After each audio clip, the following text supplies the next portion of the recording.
Hello আমার প্রিয় বন্ধুরা, কেমন আছো? নিশ্চয়ই তোমরা আমার গল্পগুলো শুনে শুনে খুব সুখ নিচ্ছ আর আনন্দে আছো। তোমাদের আনন্দ দিতে আমি নিয়মিত তোমাদের জন্য নতুন নতুন ভিডিও নিয়ে হাজির হই। তোমরা যারা এখনও আমার চ্যানেলটা সাবস্ক্রাইব করেননি, তারা প্লিজ প্লিজ আমার চ্যানেলটা সাবস্ক্রাইব করে দাও। তো বন্ধুরা, আর দেরি না করে জলদি জলদি ভিডিওতে লাইক দিয়ে চ্যানেলটি সাবস্ক্রাইব করে নাও। আমাদের পাশেই এলাকাতে থাকে রাজু, ক্লাস 9-এ পড়ে। বয়ঃসন্ধিকালের পরিবর্তনে রাজুর মাঝে প্রায় স্পষ্ট গলার আওয়াজ, সব কিছুই বড় হয়ে গেছে, এমনকি সব জায়গায় গজিয়েছে। কিন্তু এসব হলে কি হবে? রাজুর চেহারায় কোনো নারীর প্রতি ইচ্ছার কোনো চিহ্ন ছিল না। রাজু দেখতে অনেকটা সরল শিশুর মতোই ছিল। কেউ দেখলে জীবনেও ভাবতে পারবে না যে এই ছেলেটি নিজেকে নিজে শান্ত করতে জানে। কেউ বুঝত না যে রাজুর একটা ইচ্ছে ছিল। এটাই ছিল রাজুর চিনুক। কিন্তু এই দুঃখে রাজুর বেশি দিন থাকতে হয়নি। রাজুর জীবনে তখন এমন একটি ঘটনা ঘটল যা চিন্তা করলে এখনও আমার সারা শরীরে এক ধরনের পুলক অনুভব হয়। রাজুর জীবনের প্রথম অভিজ্ঞতা। আমার মনে হয় ঘটনাটি বলে তোমাদের বোঝাতে পারবো না। তারপরও তোমাদের বলছি, তাহলে আমি ঘটনাটি শুরু করি। কথা দাও, তোমরা আমার সাথে থাকবে শেষ পর্যন্ত। ঘটনাটি অনেক আগের, 2017 সালের ডিসেম্বর মাস।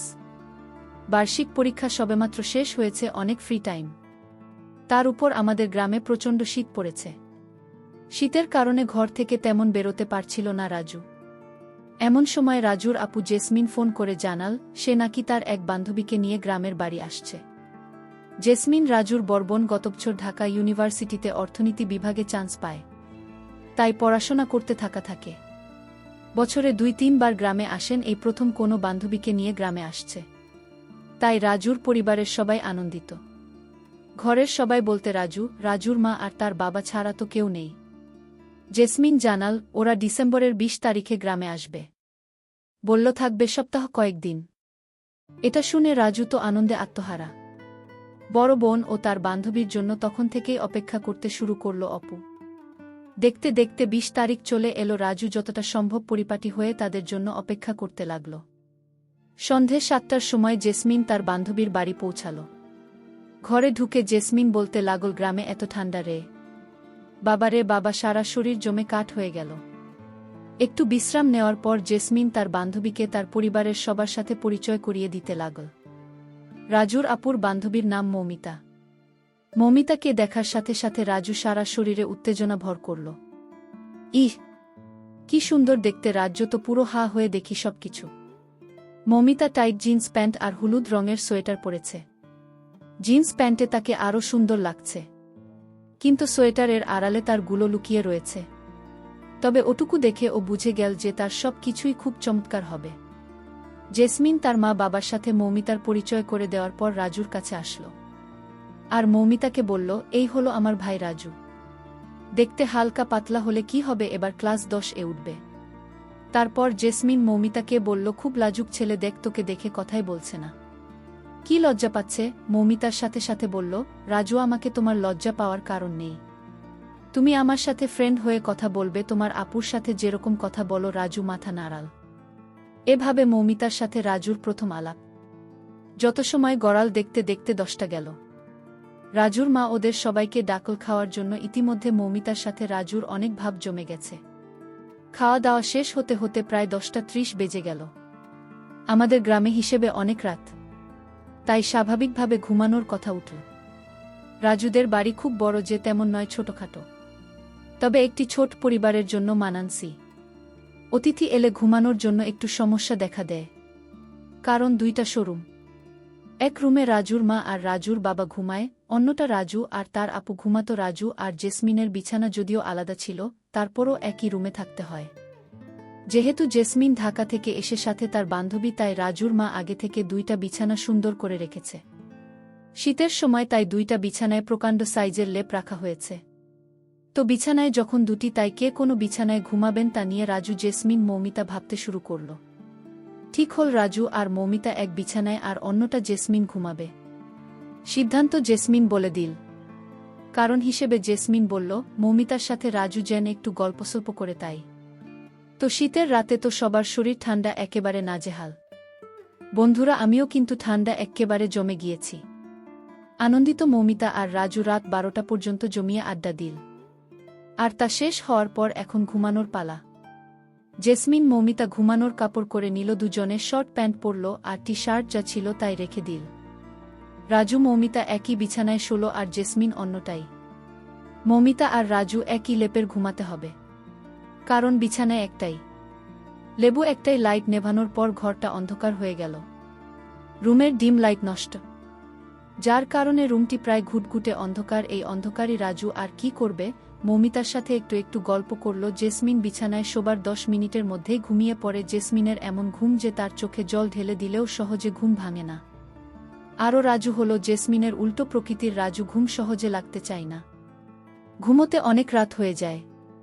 মৌমিতার সাথে সবার কথা বলে রাজু জানাল সেও তার মতো ঘুম অনেক চেষ্টার পর আসে, তো কি আর করার। মৌমিতা আরও কনকনে শীতের রাতে এক লেপে শুয়ে গল্প করতে লাগল। মৌমিতা রাজুকে বলল, তোমাদের এখানে অনেক ঠান্ডা, লেপে ও ঠান্ডা ধরছে না তাই না? রাজু বলল, হ্যাঁ, রাত যত বাড়ছে ঠান্ডাও তত বাড়তে থাকে। মৌমিতা শুনে ভয় পেয়ে গেল, বলল, হ্যাঁ, আজ না জানি কি ঠান্ডা লাগবে। রাজুর অভয় দিয়ে বলল, ভয় পাওয়ার কিছু নেই। মৌমিতা বলল, চলো তুমি আর আমি কাছাকাছি এসে শুই, তাহলে ঠান্ডা কম লাগবে। রাজু বলল, সেটাই ভালো হয়। রাজু মনে মনে চিন্তা করল, মৌমিতা কি বলছে, ও কি চায়। মৌমিতা আপুকে কাছাকাছি টেনে নিল, রাজুর সাথে চুম্বকের মতো আটকে গেল। মৌমিতার সাথে সাথে লেপের মধ্যে মাথা ঢুকিয়ে নিল। মৌমিতা রাজুকে এভাবে ধরে বলল, তুমি কি লজ্জা পাচ্ছ? রাজু সুযোগ না হারাবার ভয়ে বলল, না না, এখানে লজ্জার কি। এবার মৌমিতা আরও কাছে টেনে নিল। মুহূর্তের মধ্যে লেপের ভিতর গরম হয়ে উঠল। বন্ধুরা, আমারও কিন্তু এখন একটু গরম লাগতে শুরু করেছে। তোমাদের কি গরম লাগছে? মৌমিতা বলল, হ্যাঁ, এখন একটু গরম লাগছে। আচমকা মৌমিতা রাজুর এক হাত নিয়ে গেল। রাজু মুহূর্তে যেন কেমন হয়ে গেল। রাজু বুঝলে তো মনে হয় পৃথিবীর সবচেয়ে বড় চাওয়া জিনিস। রাজু সাহস করে সামনের দিকে আলো, তখন আস্তে আস্তে কানে কানে বলল, তুমি আমাকে গরম করে দাও। রাজু মৌমিতাকে বলল, তাই হবে। মৌমিতার আর রাজুর শুরু হয়ে গেল। এরপর লেপের ভিতর জ্বালিয়ে মৌমিতার সাথে রাজু শুরু করল। রাজু আর মৌমিতার ইচ্ছা পূরণ। মৌমিতা যা যা বলল রাজু তাই তাই করল। রাজুর মনে হল সে যেন স্বর্গের স্বাদ পেল। মৌমিতা বলল, আজকের মতো এখানেই শেষ। লেপ থেকে মাথা বের করে রাজু দেখল জেসমিন নাক ডেকে ঘুমাচ্ছে। মৌমিতা রাজুকে বলল, চলো আমরা আজ পাশাপাশি ঘুমিয়ে যাই। পরদিন সকালে অনেক দেরিতে ঘুম ভাঙল রাজুর। দেখল লেপের অন্য প্রান্তে মৌমিতা আর নেই। কি কারণে নিজেকে অনেক ফুরফুরে মনে হল রাজু। এরকম ভালো মনে হয় কোনো দিনও লাগেনি রাজুর। গতকাল রাতের কথা একবার চিন্তা করে রাজু নিজেকে বিশ্বাস করতে পারছিল না। মৌমিতাকে চেহারা রাজুর চোখে আরও একবার ভাসল। এরকম আকাশপাতাল ভাবছে রাজু। হঠাৎ করে জেসমিন রুমে এসে ঢুকল। এসে ওকে বলল, বাবু সাহেবের কি ঘুম এতক্ষণে ভেঙেছে? রাজু অবাক হওয়ার মতো হয়ে বলল, কেন, কই দেরি হয়েছে? আমার তো মনে হয় এখন 7টা বাজে। জেসমিন ওকে বিদ্রূপ করে বলল, তোর তো মাথামুন্ডু সব নষ্ট হয়ে গেছে। 9টা বাজে। যা, লাফ দিয়ে বিছানা থেকে উঠে আমরা একসাথে পিঠাপুলি খাওয়ার জন্য অপেক্ষা করছি। রাজু বিছানা থেকে ওঠার জন্য তাগাদা অনুভব করল। কিন্তু যতই হোক শীতের সকাল বলে কথা, সাথে সাথে তো কেউ শুরু থেকে উঠতে পারবে না, তাই না বন্ধুরা? তাই আরও 5-10 মিনিট বিছানায় ঘোরাঘুরি করে উঠল। উঠে সোজা বাথরুমে সকালে নিত্যকর্ম শেষ করে বাথরুম থেকে বেরো রাজু। বের হয়ে সোজা গেল খাবার রুমে। খাবার রুমে ঘরে সবাই বসে আছে, শুধু ওর বাবা দে, কারণ সকালে তাকে অফিসে যেতে হয়। তাই খাবার রুমে টেবিলের মৌমিতা, জেসমিন আর রাজুর মা। টেবিলে পিঠাপুলি এতগুলো সাজানো। প্রথমে রাজুর চোখ মৌমিতার চোখে পড়ল। মৌমিতা মুখে মৃদু হাসি। মৌমিতাকে অনেক হাসি খুশি দেখছে। রাজ ও মিমি তার পাশের চেয়ার টেনে বসল। এভাবে কিছু সময়ের মধ্যে গল্প আড্ডার ফাঁকে সব পিঠে শেষ হয়ে গেল। খাবারের পর জেসমিন অপুকে বলল, হ্যাঁ রে রাজু, তোর সাথে অনেক দিন হলো সাপ লুডো খেলেননি। চল চল না, একসাথে হয়ে যাক। মৌমিতাও আছে, অনেক মজা হবে। তারপর কিছুক্ষণের মধ্যে আবদের গতকালের রুমে সাপ লুডো খেলা জমে উঠল। তারা 3 জন সাপ লুডো খেলছে। রাজু বারবার সাপের কামড় খেয়ে নিচে নামছে, কিন্তু মৌমিতা জেসমিন সমান তালে উপরে উঠছে। কিন্তু ভাগ্যের কি নির্মম পরিহাস, শেষ পর্যন্ত মৌমিতা জেসমিন কেউ জেতেনি। রাজু ফার্স্ট হলো। তো বন্ধুরা, আজকের গল্পটি তোমাদের কাছে কেমন লাগলো ফেসবুকে মেসেজ করে আমাকে জানিয়ে দিও। আর আমার চ্যানেলের অন্যান্য গল্পগুলি শুনে এসো। আর অবশ্যই ভিডিওটিতে একটি লাইক দিয়ে চ্যানেলটি সাবস্ক্রাইব করে দিও প্লিজ। তোমরা সবাই অনেক অনেক ভালো থেকো আর নিয়মিত আমার গল্পগুলো শুনবে কিন্তু। আমি নিয়মিত তোমাদের জন্য মজার মজার গল্প নিয়ে আসব। আর ফেসবুকে আমার সাথে আড্ডা দিতে জলদি স্ক্রিপ্ট শুনে দেওয়া লিংক থেকে ফেসবুক আমাকে মেসেজ দাও। আমি বললাম, ভাই আমি যা করছি তুই আমাকে তা করতে দে। আমি অনেক দিনের উপোস। তোর দুলাভাই আমাকে অনেক দিন ধরে কিছু দেয় না। আমি অনেক ক্ষুধার্ত। আমি অনেক পিপাসী। ভাই তুই আমাকে একটু শান্ত করে। আমি তোর কাছ থেকে একটু শান্তি চাই। সে বলল, আপু আমি তোমার ছোট ভাই। আমি বললাম, ছোট ভাই তাতে কি হয়েছে? জীবনে এমন কিছু মুহূর্ত আসে তখন কে ভাইকে বাবাকে তা ভাবার সময় থাকে না। তখন একটিমাত্র জিনিস মানুষের বিবেকে কাজ করে। আর তাহলে একটু শান্তি প্লিজ ভাই, কথা না বলে তুই আমাকে একটু শান্ত করে। অনেক দিন ধরে আমার মনটা অশান্ত হয়ে আছে। আমার ছোট ভাইকে বাচ্চা মনে করে একটা সুযোগ দিয়েছিলাম। তারপর আমার ছোট ভাই আমার সাথে যা করল তা শুনলে বন্ধু, এটা তোমাদের মাথা ঘুরে যাবে। বন্ধুরা, গল্পটি সেই রকম, বুঝতেই পারছো কি বলছি, তাই গল্পটা শোনার জন্য তোমাদের সকলের প্রতি আমার বিশেষ অনুরোধ রইল। বন্ধুরা, তোমাদের নিকট আমার ছোট্ট একটি অনুরোধ, তোমরা দয়া করে আমার চ্যানেলটি সাবস্ক্রাইব করে আমাকে সাপোর্ট করবে। হ্যালো বন্ধুরা, আমি জেসমিন আক্তার। আমার বর্তমান বয়স 24 বছর। আজকে আমি তোমাদেরকে যে গল্পটি বলব সেটি আমার বাস্তব জীবনের গল্প। তখন আমার বয়স ছিল 19। আমি দেখতে অনেক সুন্দরী, লাবণ্যময়ী এবং আবেদনময় ছিলাম বটে। আমার পরিবারে শুধুমাত্র আমি, আমার ভাই এবং আমার মা বাবা ছিলেন। মোট সদস্য সংখ্যা ছিল 4 জন এবং আমি ছিলাম সবার বড়। আমার ভাই ছিল আমার ছোট। তার বয়স ছিল 14। আমার ছোট ভাইয়ের নাম রাজু। সে ক্লাস 10-এ পড়ত। সে দেখতে অনেক ছিল। আমি তাকে খুব ভালোবাসতাম এবং স্নেহ করতাম। তাকে দেখতে একেবারে নায়কের মতো চেহারা ছিল। তাকে দেখলেই আমার অন্য কিছু করতে মন চাইত। আমাদের পরিবারের সবাই খুব সুন্দর ছিল। আমি যেমন সুন্দরী ছিলাম, আমার ভাইও আমার মতোই সুন্দর ছিল। আমার মা বাবা অনেক সুন্দর ছিল। আমার ছোট ভাইয়ের চেহারাটা এতই কিউট যে তাকে দেখলেই আমার আদর করতে মন চাইত। মাঝে মাঝে আমি আমার বিয়ের আগে বিভিন্ন অজুহাতে তার সাথে বিভিন্নভাবে মজা করার চেষ্টা করতাম। বিয়ের আগে মাঝে মাঝে সে আর আমি একসাথে থাকতাম। প্রায় সময় আমি তার কাছে থেকে ভিন্ন কিছুর স্বাদ নেওয়ার চেষ্টা করতাম। সে তখন খুব ছোট ছিল বিধায় খুব একটা বেশি বুঝত না। সে দেখতে অনেক সুন্দর হওয়ায় আমি তার প্রতি অনেক দুর্বল হয়ে গিয়েছিলাম, কিন্তু তা কখনো প্রকাশ করতে পারিনি। মনে মনে অনেকবারও তাকে কাছে পেতে চেয়েছিলাম, তার সাথে ঘনিষ্ঠ হতে চেয়েছিলাম এবং তার কাছ থেকে অনেক ভালোবাসা পেতে চেয়েছিলাম, কিন্তু কখনো সাহস হয়নি বলার। কারণ সে তো আমার ছোট ভাই, যদি কাউকে বলে দেয়। যাই হোক বন্ধুরা, এভাবে কাটছিল আমার দিন। আমার যখন বয়স 17 তখন আমার বিয়ে হয়ে যায় আমার এলাকা থেকে অন্য একটা গ্রামে। আমার যেখানে বিয়ে হয় সেখান থেকে আমাদের গ্রামের দূরত্ব ছিল প্রায় 8 কিলোমিটার। বিয়ের পর আমি আমার শ্বশুরবাড়ি চলে যাই এবং সেখানে সংসার শুরু করি। প্রথম আমার স্বামী আমাকে অনেক ভালোবাসত। এমন ভালোবাসা দিত মনে হয়েছিল যে না, আমি স্বর্গে আছি। প্রথম যেদিন সে আমার কাছে আসতে চাইবে তখন তো আমি খুব ভয় পেয়ে যাই, কারণ সে আমার থেকে বয়সে অনেক বড় ছিল। যেই কথা সেই কাজ। প্রথম দিন সে আমাকে এমনভাবে দিয়েছিল, আমার কাছে মনে হয়েছিল যে আমার দম বন্ধ হয়ে যাওয়ার মতো অবস্থা হয়েছিল। বিয়ের 2-1 মাস আমার খুব ভালো লাগছিল। সে আমাকে খুব সুখে রাখছিল। কিন্তু এই সুখ আমার আর বেশি দিন রইল না। আমার কপাল খুবই খারাপ ছিল যে আমার বিয়ের কিছুদিন পরেই আমার স্বামীর গোপন একটি রোগ ধরা পড়ে, যার কারণে আমার স্বামী আমার কাছে ঠিকমতো আসতে চাইত না, আমাকে ভালোবাসতে চাইত না। আমার প্রতি তার কোনো ফিলিংস কাজ করত না, আর মাঝে মাঝে আমার সাথে খুব খারাপ আচরণ করত। আমার স্বামীর এই আচরণে আমি খুব কষ্ট পেতাম। আমি জানি না সে কেন আমার সাথে এরকম আচরণ করত। তার আচরণে আমি অনেক পরিবর্তন লক্ষ্য করি। আস্তে আস্তে তার সাথে আমার দূরত্ব বাড়তে থাকে। সে আর আগের মতো আমাকে ভালোবাসে না। রাত হলেই সে কোনো না কোনো অজুহাতে আমার কাছ থেকে দূরে থাকতে শুরু করে। আমি যখনই তার কাছে যেতাম ভাবতাম আজ তার সাথে সময় কাটাব। আজকে আমরা স্বামী স্ত্রী মিলে একটু রোম্যান্টিক সময় পার করব। কিন্তু আমি চাইলে কি হবে, তাতে তার কোনো সাড়া পায়নি।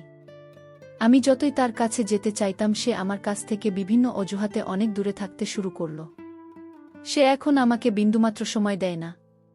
তার আচরণে এতটা পরিবর্তন দেখে আমি খুব বিস্মিত হই। আমাকে ভালোবাসার তার মধ্যে কোনো আকাঙ্ক্ষা নেই। রাতে কিংবা দিনের শেষে কখনই আমার সাথে আকর্ষিত হওয়ার চেষ্টা করত না। আমাকে সব সময় সে ইগনোর করতে শুরু করল। তার এসব দেখে আমার মনে অবস্থা আরও খারাপ হতে লাগল। তারপরেও আমি ভালো ছিলাম। যাক, শত হলেও সে তো আমার স্বামী, আজ আমাকে ভালোবাসে না কিন্তু কাল তো বাসবে। একদিন আমি ভাবলাম, যেহেতু তার আমার প্রতি কোনো টান নেই, আজকে তাহলে আমি তাকে আমার প্রতি আকৃষ্ট করার জন্য তাকে আমি নিজে উদ্বুদ্ধ করব। আজকে আমি তার কাছ থেকে আমার অধিকার আদায় করে নেব। সেদিন রাতে আমি অনেক চেষ্টা করার পরেও তার কাছ থেকে আমি কোনো রেসপন্স পাইনি।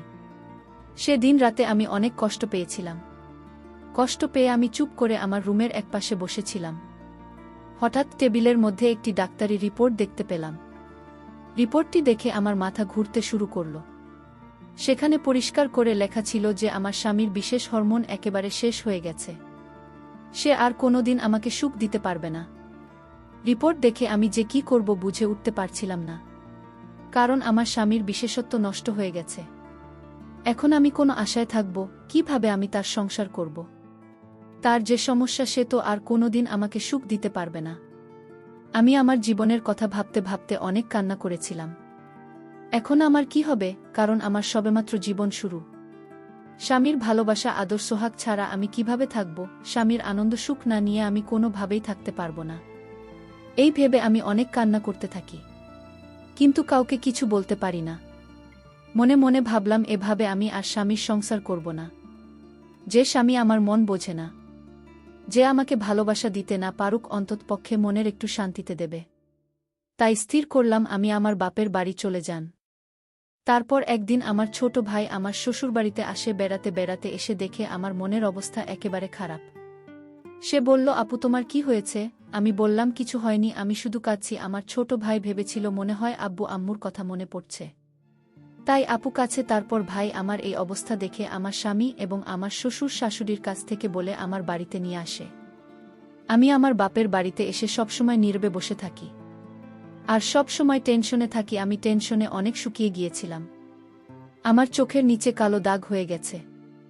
আমার ছোট ভাই আমার এই অবস্থা দেখে আমাকে জিজ্ঞাসা করতে শুরু করে, আপু তোমার কি হয়েছে? দুলাভাই কি তোমাকে অনেক কষ্ট দেয়? দুলাভাই কি তোমার সাথে খারাপ আচরণ করে নাকি না অন্য কিছু? আমি তাকে বললাম, না, এসব কিছু না, তুই টেনশন করিস না, আমার কিছুই হয় নাই।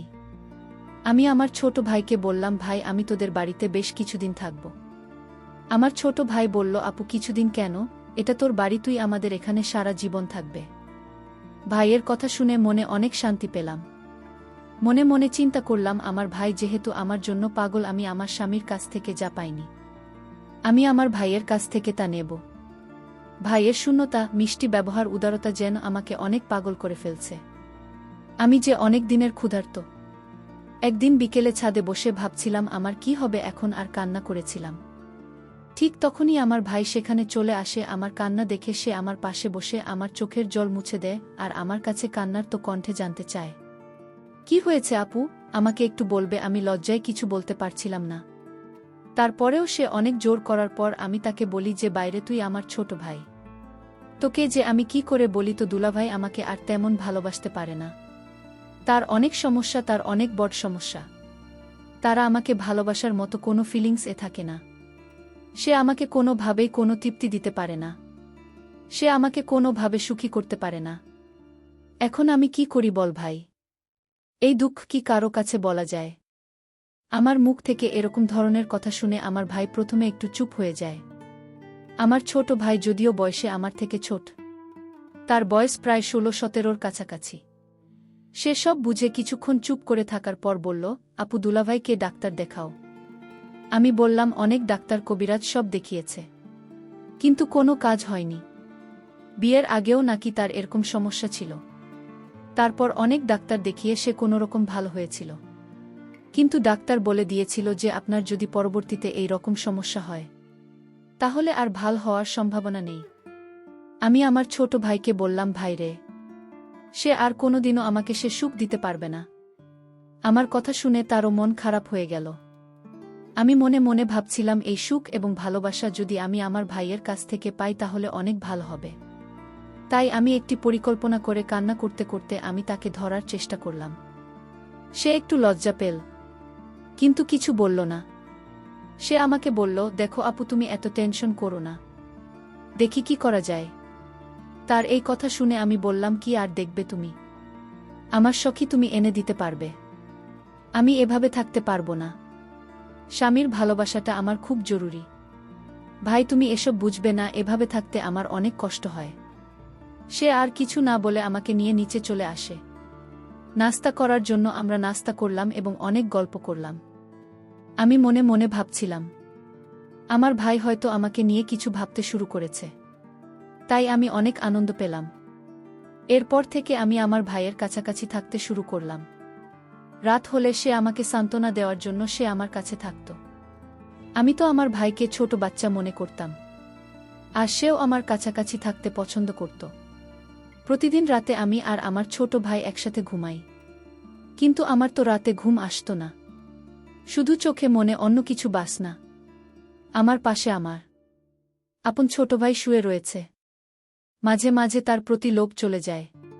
মনে হচ্ছে যেন আমি মোম আসে আগুন। তার পাশে শুতে আমি যে দলে যাচ্ছি এবং তাকে বারবার ছোঁয়ার চেষ্টা করছি, কিন্তু মনের মধ্যে কিছুটা ভয় করছিল। কিছুক্ষণ পর আমি অনুভব করলাম আমার ছোট ভাই ঘুমিয়ে পড়ল, কিন্তু আমার তো ঘুম নাই। যখন অনুভব করলাম সে ঘুমিয়ে পড়েছে, তখন আমি তাকে নিয়ে এক অন্যরকম অনুভূতি নেওয়ার চেষ্টা করলাম। আমি যখন তাকে নিয়ে অন্যরকম কিছু করছিলাম তখন আমি লক্ষ্য করলাম সে ঘুম থেকে উঠে গেছে। সে ঘুম থেকে উঠে বলল, আপু তুমি আমার সাথে কি করছো? আমি বললাম, ভাই আমি যা করছি তুই আমাকে তা করতে দে। আমি অনেক দিনের উপোস। তোর দুলাভাই আমাকে অনেক দিন ধরে কিছু দেয়নি। আমি খুব ক্ষুধার্ত, আমি খুব পিপাসী। ভাই তুই আমাকে একটু শান্ত করো, আমি তোর কাছ থেকে একটু শান্তি চাই। ভাই বলল, আপু আমি তোমার ছোট ভাই। আমি বললাম, ছোট ভাই তো কি হয়েছে, জীবনে এমন কিছু মুহূর্ত আসে তখন কে ভাই কে বাবাকে কাকা কথা ভাবার সময় থাকে না। তখন একটিমাত্র জিনিস মানুষের বিবেকে কাজ করে, আর তাহলে একটু শান্তি। প্লিজ ভাই কথা না বলে তুই আমাকে একটু শান্ত করে। আমার ছোট ভাইকে আমি বাচ্চা মনে করে তার সাথে আমি একটু রোমান্টিক করতে গিয়েছিলাম। সে যখন প্রথম আমাদের ওখানে আক্রমণ করেছিল তখন আমার কাছে মনে হয়েছিল আমার দম বন্ধ হয়ে যাচ্ছিল। আমার মনে হয়েছিল একটি প্রলঙ্কারী ঘূর্ণিঝড় বয়ে গিয়েছিল, আমার সব কিছু দুমড়ে মুচড়ে ফেলেছিল। সেদিন সে আমাকে অনেক সুখ দিয়েছিল বন্ধুরা। তার কিছুদিন পর বন্ধুরা আমি আমার স্বামীকে ডিভোর্স দিয়ে দিই এবং আমি আমার ছোট ভাইকে স্বামীর মতো গ্রহণ করতে থাকি। বন্ধু রাজেশ আমি না পারে কোনো মনের সুখ দিতে, না পারলে অন্য কিছু, তার সাথে তো আর যাই হোক কোনো সংসার হয় না। সবকিছু বাদ দিয়ে বন্ধুরা এখন আমি আমার ছোট ভাইকে সবার অন্তরালে স্বামীরূপে গ্রহণ করে নিলাম। আমি জানি না আমার এই জীবন কতদিন চলবে। বন্ধুরা আমি ভুল করেছি নাকি ঠিকই করছি তোমাদের উপর ছেড়ে দিলাম, নিশ্চয়ই আপনারা কমেন্ট করে জানাবেন। বন্ধুরা আজকে এই পর্যন্তই, আবারও আসব তোমাদের মধ্যে নতুন কোনো ভিডিও নিয়ে। ভিডিওটি যদি তোমাদের ভালো লাগে তাহলে একটি লাইক দাও। প্রতিদিন আমি তোমাদেরকে একটি করে নতুন গল্প উপহার দিব। তাই তোমাদেরকে অনুরোধ করে বলছি, তোমরা যদি এরকম ধরনের ইন্টারেস্টিং গল্প পেতে চাও তাহলে দয়া করে আমার চ্যানেলটি সাবস্ক্রাইব করো। পরিশেষে তোমাদের সকলের সুস্বাস্থ্য কামনা করি। ভিডিওটি দেখার জন্য তোমাদের সকলকে অসংখ্য ধন্যবাদ।